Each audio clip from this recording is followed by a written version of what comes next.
বাংলাদেশের বর্তমান রাজনীতিতে উল্লেখযোগ্য দুটি ছাত্র সংগঠনের মধ্যে দেখা দিয়েছে নতুন কোন্দল। ছাত্রদল এবং ছাত্র শিবিরের মধ্যে বিরোধের প্রধান উপাদান হলো জাতীয় সঙ্গীত। এবার সে কথাই প্রকাশ্যে নিয়ে এসেছেন ছাত্রদলের সাধারণ সম্পাদক নাসির উদ্দিন নাসির। বাংলাদেশ ইসলামী ছাত্র শিবির জাতীয় সঙ্গীতের চর্চাকে বাধাগ্রস্ত করে এমন অভিযোগ এনে সংগঠনটির সঙ্গে কোন ছাত্র সংগঠনের ঐক্য সম্ভব নয় বলে মন্তব্য করেছেন জাতীয়তাবাদী ছাত্রদলের এই নেতা। গত 23 জুলাই রাজশাহী বিশ্ববিদ্যালয়ের টিএসসিতে শাখা ছাত্র দলের আয়োজিত অনুষ্ঠিত জুলাই শহীদ স্মরণ সভায় প্রধান অতিথির বক্তব্যে তিনি এই মন্তব্য করেন। নাসির উদ্দিনের দাবি, কিছুদিন আগে শাহবাগে আওয়ামী লীগ নিষিদ্ধের দাবিতে একটি আন্দোলনে ছাত্র শিবির সহ বিভিন্ন সংগঠন অংশ নেয়। সেখানে তারা জানায় আন্দোলন চলবে ঠিকই, তবে জাতীয় সঙ্গীত গাওয়া যাবে না। যারা বাংলাদেশের জাতীয় সঙ্গীত গাইতে দেয় না তাদের সঙ্গে কিভাবে ঐক্য হতে পারে তা আমি বুঝি না বলে মন্তব্য করেছেন তিনি। এছাড়া ছাত্রলীগ এবং শিবিরের মধ্যকার কৌশলগত সম্পর্ক রয়েছে বলেও দাবি নাসিরের। ছাত্রলীগের কোন নেতাকর্মীকে যদি ছাত্রদল পুলিশে দেয় তাহলে দেখা যায় ছাত্র শিবির এসে তাকে ছাড়িয়ে নিচ্ছে। এটিই তাদের কৌশল। ছাত্রলীগের পরিচয় তারা রাজনীতি করে পরবর্তীতে শিবিরের বিভিন্ন পর্যায়ের দায়িত্বে চলে যায়। এই চিত্র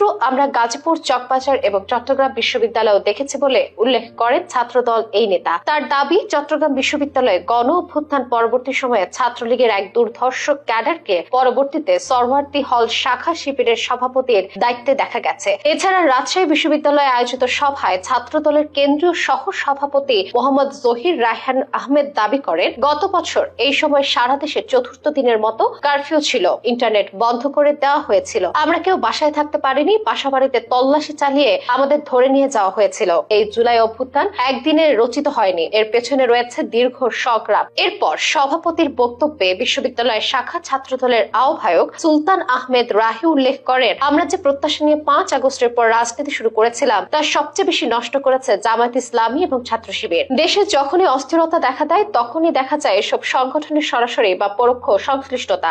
এমনকি গেল কয়েকদিন আগে ঢাকা মিটফোর্ড হাসপাতাল এলাকায় বিএনপি কর্মী সোহাগ হত্যাকাণ্ডের পর বিএনপির শীর্ষ নেতা তারেক রহমানের বিরুদ্ধে কুরুচিপূর্ণ এবং অশ্লীল স্লোগান দিয়ে রাজনীতিকে কুলুষিত করার মিশনে নেমেছে ছাত্র শিবির এবং তাদের গুপ্ত সংগঠনগুলো। এদিকে আওয়ামী লীগ আমলে যেভাবে ছাত্রলীগের সঙ্গে মিলেমিশে বিভিন্ন ক্যাম্পাসে সক্রিয় রাজনীতিতে জড়িয়েছিল ছাত্র শিবিরের নেতাকর্মীরা, তারাই এখন বনে গেছেন শিবিরের বড় নেতা। ফলে তাদের এমন দ্বিচারিতাকে কিভাবে বিশ্বাস করবে অন্যান্য ছাত্র সংগঠনগুলো, এমন প্রশ্ন উঠে এসেছে রাজশাহী বিশ্ববিদ্যালয়ের আলোচনায়। পাশাপাশি যারা বাংলাদেশের স্বাধীনতা এবং জাতীয় সঙ্গীতকে বিশ্বাস করে না তাদের সঙ্গে ঐক্য গড়ে তোলা সম্ভব নয় বলে দাবি ছাত্রদলের নেতাদের।